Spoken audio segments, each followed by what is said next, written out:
はい、こんにちは、村岡正則です。今回の釣りが上手くなる話は、P ラインとリーダーのノットが上手くなる話、きちんと組めるような話をやりたいと思います。で、この動画最後まで見てもらうと、こういうリールに巻くですね、メインラインとリーダーのノット部分ですね。それについていつでもどこでも誰でも、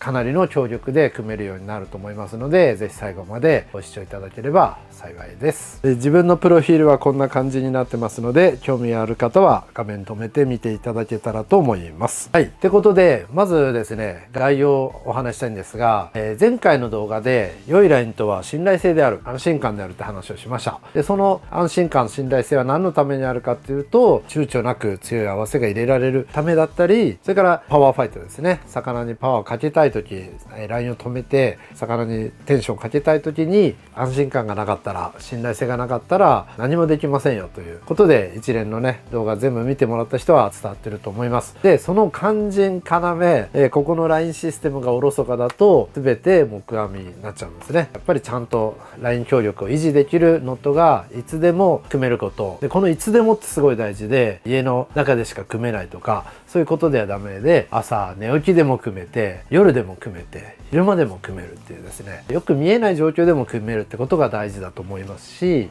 どこでもっていうのはですね、部屋の中でしかちゃんと組めないっていうのは論外だと思うんですね。例えば風ビュービューの爆風の中でも組める、それから大きく揺れる船の、大荒れの中の船の上でも組める、これがすごい大事だと思ってます。で、ライン強力の強い、ノットのやり方に PR ノットって言われるですね、道具を使うノットがあります。あれも性能とか組み方としては完璧に近い、100点満点のノットの一つだと思うんですが、このいつでもどこでもって点だけで僕は使わないんですね。本当に家で準備万端でやるときは PR ノットを使う時もありますが、やっぱり船の上とかでやるとミスが起きやすかったりもするので、基本的に FG ノットと言われるやり方でやっております。ということで、この編み込み式 FG ノット、僕のやり方を紹介したいと思います。FG ノットの中でもいろんなやり方があって、自分がやるやり方は編み込み式 FG って言われるやり方ですね。もともと雑誌社さんが発表したノットのやり方で、それを知ってから自分も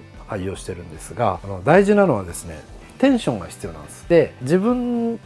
が口に加えたり手で持ったラインを向こうから引っ張ってもらわないといけないんですね。で、その時引っ張る弾力で適正なのはこの竿です。竿を曲げた状態で引っ張ってもらってると、ここのね結びたいラインがピーンと張るんで、本当にミスがなくなります。で、引っ張ってもらう時に釣り竿に糸通してから結ぶ時が多いんですけど、引っ張ってもらう状態を、例えば車の後ろでね組む時は、ドアのですねへこんだとこでラインに傷が入りづらそうなとこに立てかけた状態で、こうちょっとこう曲げた状態でやります。座っちゃう時はですね、こういう風に竿に座っちゃうと、テンションをね自在にかけられるんで、これがおすすめです。ラインの維持管理の時もお話ししましたが、このノットを組む時に傷を入れやすいんですね。だからどこかに立てかける時もラインが極力何かに触れないようにしなきゃいけないし、特に9フィート10フィートっていう長い竿で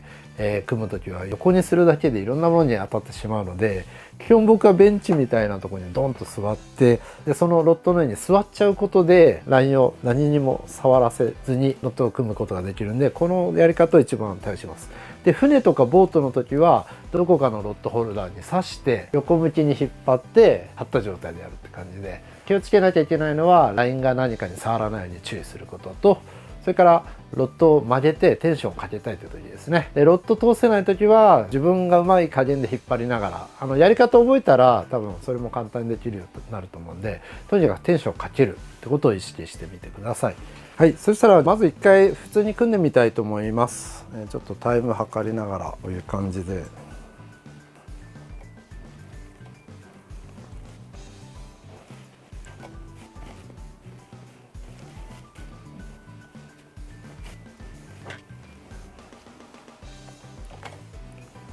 はい、でこんな感じで切って終わりですね。1分40秒で、1分40秒ぐらいでだいたいこのライン強力をほとんど落とさないで、しかも FG ノットの最大の利点は結び目がないのでガイド抜けがいいんですね。で SF ノットって言われるノットもライン強力が非常に高いんですが、残念ながらリーダーが結びこぶ1個できるんで、このガイド抜けがとても悪いんですけど、この FG ノットのいいとこはノット抜けの良さっていうのも一つの利点です。だから非常にもうシンプルな綺麗なねノットができるっていうのが素晴らしいと思います。はい、そしたらちょっとバリ強度計測器でこのノットを測ってみたいと思います。ちょっと簡易的なね実規格にのっとったやり方ではないので目安で捉えてもらえたらと思うんですが、この糸そのものと同じ測り方を同じにすれば強力が出てるかどうかは分かるんで、はい、じゃあ測りたいと思います。滑んないように345 6か7で切れるはず。7です。お、7.6。うん、こんなもんです。7.6 キロ。ラインが切れたんですけど、ノットでは切れてないですね。ライン強力の最大負荷のとこ、おそらくここの金具のとこにちょっとね急な角度なんで負荷がかかっちゃってるのでここで切れましたが、ライン強力、このラインはですね 8.5 キロ、アベレージ 8.5 キロの強力ラインで、実際実規格にのっとってテストすると平均が 8.5 だとじゃあ 7.5 から 9.5 の間にばらつく、だいたい1キロぐらいの幅でばらつきますんで、7.6 キロちょっと測り方のまずさもあるので、これぐらいに集中すると思います。で試しに今結んだラインそのものだけでもう一回テストしてみたいと思います。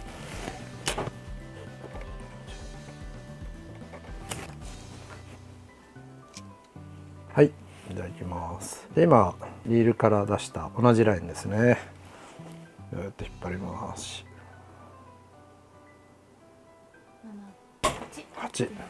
8.15、こんなもんですね。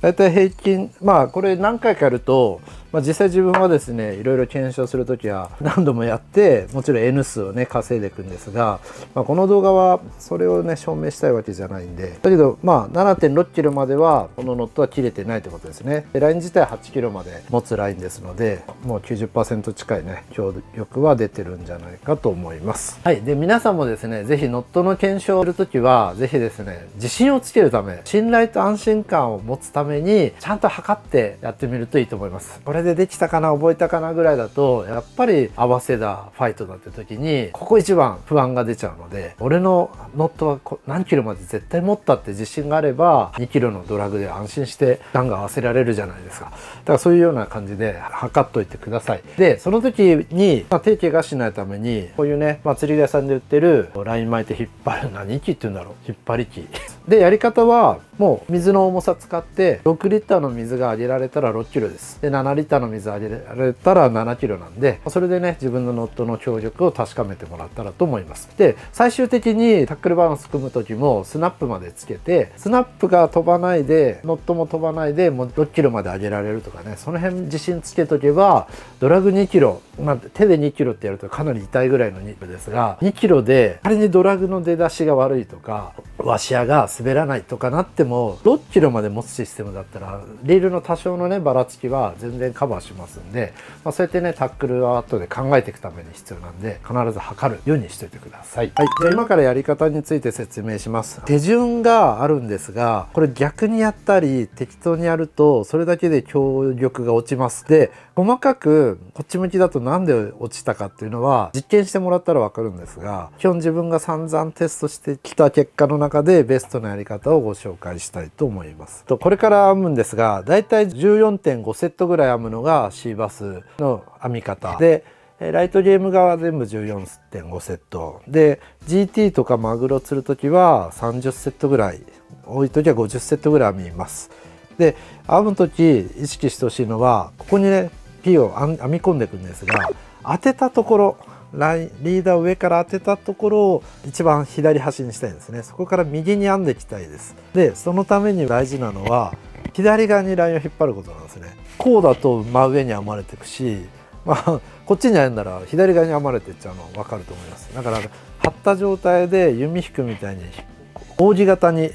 ラインの角度を作ってあげることでどうやっても右側に編んでいくようになりますんで、それをちょっと意識してみてください。ということでじゃあ編んでみたいと思います。で編む時ピーラインをね刃で加えるんですが、ピーラインが刃で噛んでても滑っちゃう人は肩結び、こうやって肩結びしてもらったら滑りづらくなるんでおすすめです。で大事な話なんですけど、当てたところからこっちがとても大事なラインですね。でこっちはもういらないラインです。単なるほどけないためのラインなので、当てたところからこっち側が折れ曲がる、それから重なるっていうのはこっちとこっち同士が要は編んでいく最中に順番がずれちゃう、順番が逆になっちゃうっていうのかな。右に編んでいくんですけど、右に編んでたのが左に戻って右に編むとかなると強力が一気に落ちちゃうんで、綺麗に順番にこっち側のラインがバッテン作っていくのを意識してください。でぶっちゃけこっちはね強力関係ないんで変なことになってなければ OK です。はい、それぐらいかな。じゃあ早速編んでみたいと思います。口に加えて、大事なのは上からまず当てる。上から当てて左に引っ張った状態で必ず下から編み込むんですが、手前から、絶対1回目は手前からです。手前から編んでください。でピッてこういう風に。でその後今度奥に行きます。下の奥ですね。下から行って奥。でこれでワンセットです。必ず下からですね。下の手前が必ず最初で、次ワンセット目の折り返しが下から奥ですね。やったところでワンセットです。でこれを 14.5 セット。じゃあ2セット目いきたいと思います。2セット目また手前から、でこの時ちょっとこじって転がすとクイクイクイってやるとピチッてはまるんで、こうして手前下の奥からやってクイクイクイってやるとはまるんで、手前やってクイクイクイってやるとこんな感じで、今3セット編みましたが、こんな感じでバッテンがねこう並んでいくんですね。上と下に並んでいくんで、ちょっと意識してもらったらと思います。さっきも言ったようにバッテンが右に並んでいくんですが、左に行ったらやり直します。一回そこまでほどいてやり直します。でよく分かんなくなっちゃったら最初からやり直します。バッテンになった瞬間2割ぐらい強力が下がっちゃうんで、適当にしないことが大事ですね。はい。でこっちのラインを守る。こっちのラインはメインラインをカバーするっていうんですかね。でこっちのラインを傷つけないことと、変な角度で曲がらないように、きれいに螺旋状でリーダーにね、巻き込んでいくのが理想です。はい、じゃあ4セット目いきます。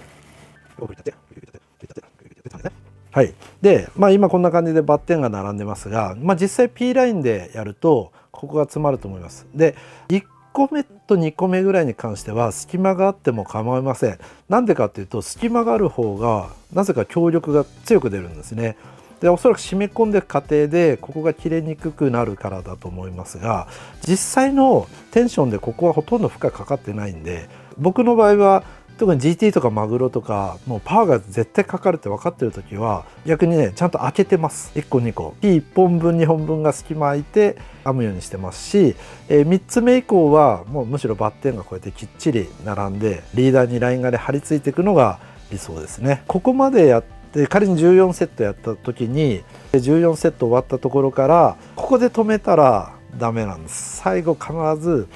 手前側編んでこの状態で止めます。覚えてほしいのは最後 14.5 で終わらせるということですね。この14で終わるのと 14.5 で終わる、手前で最後1回やって終わるのでちょっと強力が変わるんで意識しておいてください。で最後この後仮止めして、締め込むんですが、締め込む時に今こう見てもらったら分かるんですけど P ラインがここが折れてるんですね。これちょっと後で詳しく説明します。動画の最後の方にマニアック編でやりますんで、ここが折れるとここで切れるんですよ。でP ラインを組んだり FG ノット SF でも何でもそうですが、なんか自分のノットは弱いって人はここが折れてるからです。でそれはこの後のハーフヒッチのやり方なんですけど、こっちの形でハーフヒッチを組んでください。でハーフヒッチっていうのは名前の通り半分なんで、必ずこう半回転ですかね。巻き方次第ではこっち側が折れるやり方ですね。こっち側が折れ曲がる編み方しないで、こっち側があくまで抑えられて、こういう感じでメインラインが来てリーダーに沿った感じでそのまま最後の仮止めの上を通って下側に入っていって巻きついていくのが理想です。これでライン強力が 98% ぐらい出せるんですね。こういう感じでハーフヒッチをして止めたら、この状態で一回締めますともうテンション緩めてもほどけませんので、この状態で締め込みます。はい、で締め込む時、実際 P ラインとリーダーの時はやっぱり強力が出なかったりすっぽ抜けちゃう人は締め込みが弱いんですね。で、P の08とか15だと皮膚が硬い人はいいんですけど、皮膚が柔らかい人、女性とかあまりこう現場仕事じゃなくて手の皮が薄い人は P08 の痛さに、指に食い込む痛さで締め込めませんので、必ずこういう簡単なグローブしたらいいと思います。でこのグローブホームセンターで400円ぐらいで売ってる一番薄いタイプなんですけど、こういう手袋1個持ってるとおすすめで、これを組んだまま全部編めるんですね。グローブすると手元が不器用になっちゃいますが、これだとほとんどその器用さを失わず、でそのまま締めてもこう怪我しませんのでおすすめです。これ高難で430円で、なくなったら困るんでこの下にはね、何個あるかな、30個ぐらいあります。はいでハーフヒッチの締め方は簡単で、もうこっちの結び終わったらほっといて、こっちをしっかりテンション持ってリーダー持って、で締め込む前に必ず濡らすことです。P ラインは締め込まれていく過程で、お互いが擦り合いながら締まりますので、締め込む時に摩擦熱が発生して弱くなっちゃいますんで、しっかり濡らすこと。それからシーバスだったら1回グッと締めれば OK ですが、14回ぐらいの編み込みなら30回とか50回編み込んだ時は3回ぐらいに分けて締めます。なんでかっていうと、やっぱ熱を逃がすため。試しに実験でここにマジックで黒い点をつけて締めたら糸がねずれるのが分かると思います。それぐらいね、実際中で糸が移動しますんで、その時に熱がこもった状態でさらに締めていくと切れちゃったり弱くなったりするんで、ちょっと締めたら休ませる、ちょっと締めたら休ませる。でシーバスぐらいの14回ぐらいの編み込みだったら1回でギューッと締め込んでいくと、この例えば俺のシーバス P 真っ白な P ラインですが、基本編み込む前はマットなんですけど、その後ちょっと透明な光沢感のある硬い感じのカリカリした感じに変わります。でそれが、僕のイメージで言うと先端までカリカリってなるか、1個2個残してこっちの左側の編み込み部分がちょっとテンションかかってないぐらいで真ん中までがカッチカチに固まってる状態が自分の中でいいかなと思ってます。はい、でこの状態で強力はほとんど決まってて、こっから先の作業は全部ほどけないための作業なんで、この状態でライン強度が維持できてるかどうか、このラインが折れてないかですね。リーダーに上から押さえつけられながらこの中に入っていって、折り返しのラインと交互にバッテンを作りながら編まれているかっていうのを確認、ちょっとしづらいけど実際の P ラインだと。で、仮止めして締め込んだ後はハーフヒッチなんですけど、ハーフヒッチも要は輪っか作ってメインラインとリーダーを一回くるっとやって間通して締め込む、こういう感じでやって、でシーバスぐらいのゲームだったら5回やります。だから仮締め1回ハーフヒッチ5回、はい、これで3回目だけど、こんな感じで5回やって5回目しっかり歯で噛んでギギギって引っ張ります。引っ張る時にやっぱりここをグリグリこじっちゃうとここで弱くなっちゃうんで、あくまでリーダー方向にテンション張った状態でこっちのハーフヒッチしてる側を引っ張る、しっかり締め込むことですね。こっちをこじらない、なんかここに変な負荷かけると弱くなっちゃいます。でしっかり締め込んだら、基本シーバスの時はもうここでリーダーをスパッと切っていいし、ここも余ったラインは切って大丈夫です。ただリーダーの断面がここに当たるんですね、メインラインに。で GT ロットとかマグロロットで重いルアー投げてると、それなりにここがリーダーの切れ目がここに負荷かけるんで、ここ切った後ここにさらにハーフヒッチをしていきます。で今度はメインラインを直接触るんで、ハーフヒッチで絶対やっちゃいけないのはメインラインが折れないように、折れる編み方しないってことと、なんかこっちは張った状態じゃないとね折れちゃうんで、基本これもハーフヒッチで巻いてスーッて引っ張って、であんまり擦らず削らず軽く締めて、でそこから濡らした状態でしっかりギュギュギュッと締めてっていうのを繰り返していって、僕自身は、シーバスでも気になる時はここのリーダーの断面が覆うまでハーフヒッチを組んでメインラインを守ってあげるって感じですかね。オフシャーのキャスティングタックルの時はここと同じ長さぐらい編んじゃいます。そうするとノット抜けが良くなって、オフィシャルのタックルはリーダー長いんで、リールのね中に巻き込まれた状態からキャストした時にノットが出てきますんで、このバットガイドから全部ノットが叩いていくんですね。その時こっちを守るためにここがたくさんハーフヒッチあればあるほどこっちの痛みが少ないんでこっちをたくさん編みますが、シーバスはですねそんなに気にしないでも大丈夫です。だから僕はめんどくさいんで、もうさっき言った仮締め1回して締め込んだ後ハーフヒッチ5回で切っちゃいます。はい、でハーフヒッチですね。ハーフヒッチの向きっていうのがあって、こういう向き、それから、こういう向きでよく交互にやりましょうって書いてあるんですが、僕がねいろいろちゃんと実験した結果変わんないです。交互にやっても片側だけやっても。でそうするとやりやすいのは、このメインラインが向こうからしてこういう持った状態だと右利きの人は上から当てて下からこう引っ張るのが一番楽なんですね。でこれだと風が強くても必ずラインの受け渡しができるんで、ピッて引っ張ってまたピッて引っ張ってつって5回やるのがすごい簡単なんで、もう片方向で5回ピッてこう編んでいきます。じゃあ今度は実際の P ラインで編んでみたいと思います。おさらいです。加えてしっかり上から当てます。で当てた状態で左に引くことですよね。この角度作ってあげる。で下の手前から1回目はスタートして、で奥の下から通して1回1セット、これを交互にやります。慣れたらここをねうまく指で押さえてることでずれることなく綺麗にこう編んでいきますんで、これやっていく最中に覚えていくから。でなんか P がきっちり巻きたい時ほどこうやってクククってやるとしっかり並んできますんで、 P ラインがねこの角度とこの押さえてるのがすごい大事かなと思います。こうやって喋りながらやってると釣り場でもいいんだけど、いや今日釣れるといいねなんて言ってやってると何回数えたか分かんなくなっちゃうんで、大事なのは多くてダメなことはないんで、分かんなかったら数えた時だけ14回分プラスアルファで、でも多分20回ぐらい巻いてると思うんだよね。で最後手前やったらおしまいで、この状態で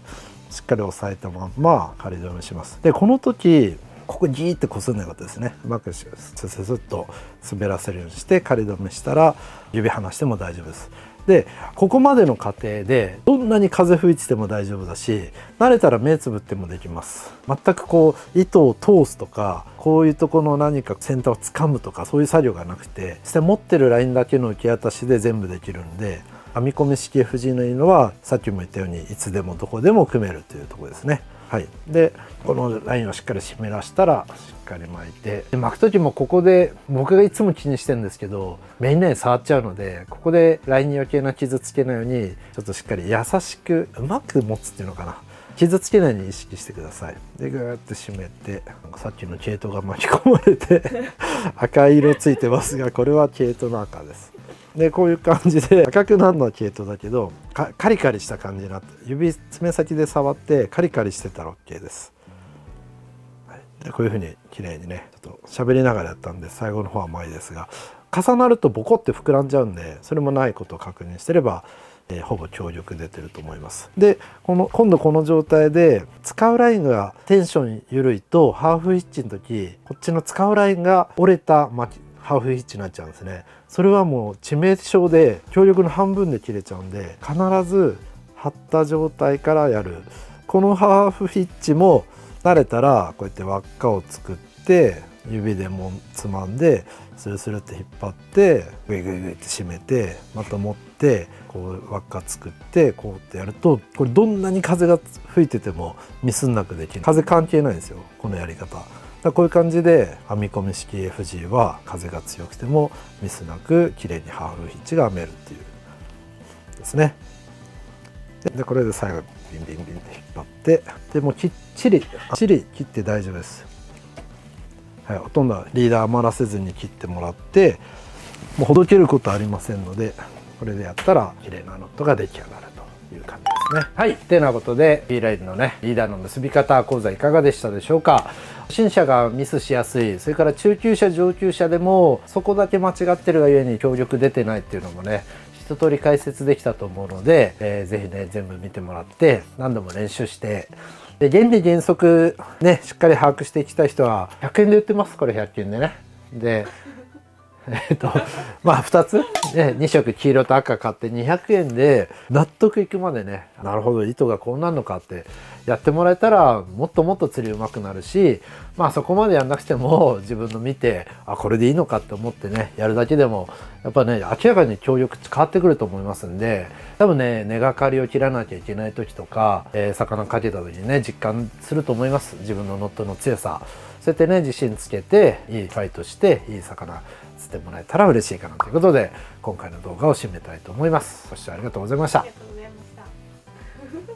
はい、でおまけとして、FG ノットの編み込み方でミスが起きやすい、もしくは強度が著しく下がってしまっている人が結構いるんですね。でそういう人がどこミスってるかっていうのについておまけで解説したいと思いますんで、それもね最後まで見て覚えちゃってください。じゃあいきたいと思います。はい、で分かりやすく、これ1本の糸だと思ってください。ここに結び目ありますが、実際はこっちが使うラインですね。竿からリールの方につながってるライン